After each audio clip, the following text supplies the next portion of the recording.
you see my screen? I can see you. I don't see a screen. Okay. All right. Let me see just a second. Okay. Can you see me now? I can see you. Okay. So it just says create a learning environment in which the diversity of groups and the uniqueness of individuals are recognized and appreciated. So I went through my library and I found this book. Hmm. And have you ever read this book? I just listened to her read aloud. Oh, I okay. didn't get through the whole thing Okay. because our meeting started, but I got the gist of it. It's Okay. so cute. It's so good. So, what they want me to do is to read it to you and then we can discuss like diversity and how this book talks about like the uniqueness of the little girl and the family. How does that sound? Hmm. Sounds great. Okay, let's get started. Okay. Eyes That Kiss in the Corners. I thought this was such a good book. And it's by Joanna Ho, illustrated by Dun Ho. Some people have eyes like sapphire lagoons with lashes like lace trim on ball gowns, sweeping their cheeks as they twirl. Big eyes, long lashes. Not me. I have eyes that kiss the corners and glow like warm tea. My eyes are just like Mama's. Mama's eyes that kiss in the corners and glow like warm tea crinkle into crescent moons. When she comes home from work, she scoops me into her arms, eyes sparkling like starlight, and tickles me until we laugh ourselves onto the floor. When Mama tucks me in at night, her eyes tell me I'm a miracle. In those moments when she's all mine, flecks of dancing gold tell me I'm hers too. My mama is my sun and sky, and her eyes are just like Amha's. That's how you say it. Emma's eyes that kiss in the corners and glow like warm tea don't work like they used to, but she sees all the way into my heart and can even read my mind. Her eyes are filled with so many stories, and I fall inside them and swim until time stops. I like that imagery. Hmm. I see Ganyan with the Monkey King sitting on a lotus, serene, baubles of lychee on trees, and mountains that reach for the sea. My Alma never ages, and her eyes are just like Mimi's or Maymay's. Maymay's eyes that kiss in the corners and glow like warm tea blink against the window until I come home from school. They disappear beneath her two-toothed smile when I walk in the door. That's cute. Hmm. She toddles after me, gazing up at me like I am her best present. I hope she looks at me like that forever. Because when she looks at me in that Maymay way, I feel like I can fly. Maymay's eyes that kiss in the corners and glow like warm tea are just like mine. My eyes crinkle into crescent moons and sparkle like the stars. Gold flecks dance and twirl while stories whirl in their oolong pools, carrying tales of the past and hope for the future.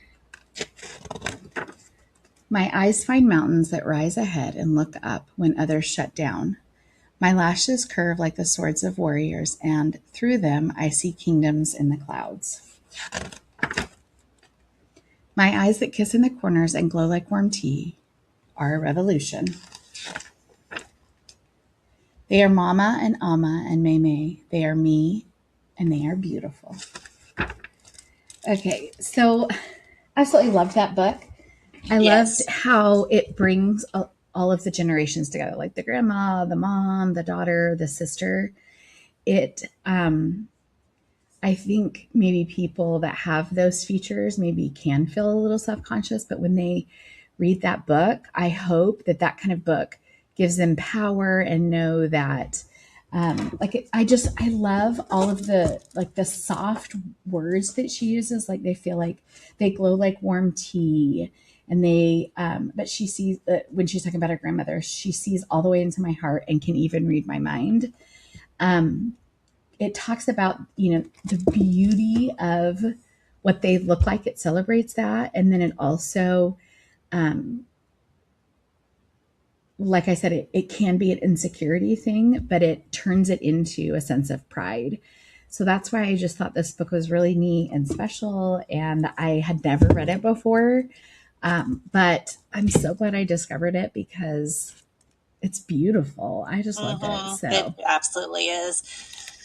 And the artwork, too. yes. So, do I'm you, kind of wondering if the author and the illustrator maybe are husband and wife because they have the same last name. I wondered that too. I'm Um, like, even those pages are just uh-huh. beautiful. Yes, that was in the read aloud, and I'm like, ooh, I love that. That should I be know. wallpaper. Just, I know, right? And like just all the pretty soft colors. I just love that. I loved how it all just like the illustrations connected with the colors and all of that. Do you think there's like what else could you say about you know diversity and groups and can you think of other books maybe that would celebrate and appreciate other groups? I know there's that new book. It's called My Daddy is a Cowboy, and it celebrates like the African American culture, but it also celebrates like the Western culture. And I thought that would be like a fun, unique book to also read to bring, and that would be bringing like two groups together, which I thought was kind of neat. So, do you have any Yeah. thoughts? I mean, since my experience was in elementary on the fly, like I didn't prepare and think of all these titles, but No, the it's ones that come fine. to mind on the fly, which I'm sure you know the titles, are the ones about African American hair. Oh, Hair Love. Hair love. And there's Yes. several Yeah. that talks about the different hair, but just cultural, physical, cultural differences in general. I think it, I think they feel that maybe different depending on the group they're in. The majority of the people look like this, and there's this small group, or just me, that looks Yeah. different. And I think it's that being in a big group that is different from you that makes them feel Yeah. this way. And I think a book like this reminds them that they're not alone, and there is a big group um, at home, family, and a Mhm. whole line of people that came before you that Yeah. are beautiful and to be celebrated. And I Yeah. think it's a, but I think it's also a book like that is also good for this big group that they're in that maybe they don't have those traits for them to see through a different lens, especially children, and Yeah. uh, they're so easy to get to think, just to Yeah. affect them in a way while they're young could last forever. Yeah. Oh, And seeing differences in a beautiful way. yeah. Well, I loved the title because Mm-hmm. I'm, when you are young, that physical features are the first thing that you notice about somebody, right? Right, And so kids are going to be blunt, they're going to say things, but for sure. I loved the description eyes that kiss in the corners. I just think that that's Mm-hmm. such a like it's such a sweet way of describing it. Mm-hmm. And just to Did you know there's a sequel to that book? oh, I didn't. Yeah. I'll have to look that. What's that one called? Do you know? Well, I'm looking it up because I looked it up a couple of hours ago. Oh, the sequel is okay. So there's Eyes That Kiss in the Corners, and the sequel is Eyes That Speak to the Stars. It was Okay. published in 2022. Okay. And actually, um, when I'm looking it up right here, it Yeah. actually shows the author. I don't know if there shows a picture of the author in on Let me see. the flap of that book, maybe the rear No. flap, No, it doesn't. but on this one it does. So that might be. Oh, they're both women. Oh, Joanna, she's an English teacher and a teacher professional development, and she's currently the vice principal of a high school. And okay. then the other one, it says she she studied in graphic designs, and she finds inspiration in the nature and beauty of plants and flowers. Obviously, that her illustrations were Yes. gorgeous. I wonder if So maybe they're they're related related at somehow. all. I don't know, but yeah, I just love that. Well, and I'm sure also coming from where you came from, middle school, did kids ever struggle with that or seek out books?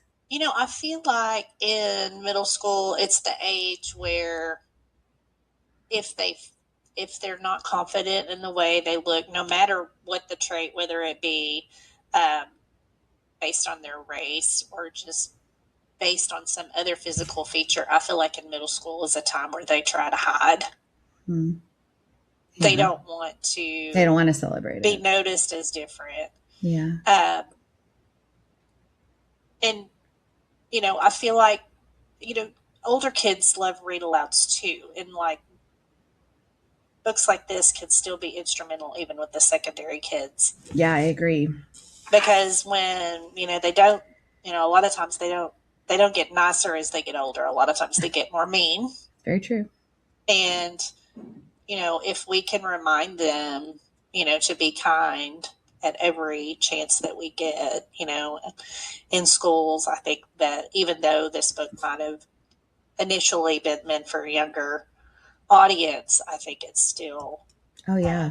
I it would. can resonate with older kids to remind them that they need to take a step back from getting all caught up in the social, in the Looks, I yeah. gotta be this or I gotta be that. And Mm-hmm. a lot of times the group mentality of, oh, we don't sit with you or we don't whatever is so powerful in middle school, and it's really ramping up in middle school, and it's very normal, but you also have to make students realize that a lot of what comes along with that is not Yeah, the correct is not the kind thing to do.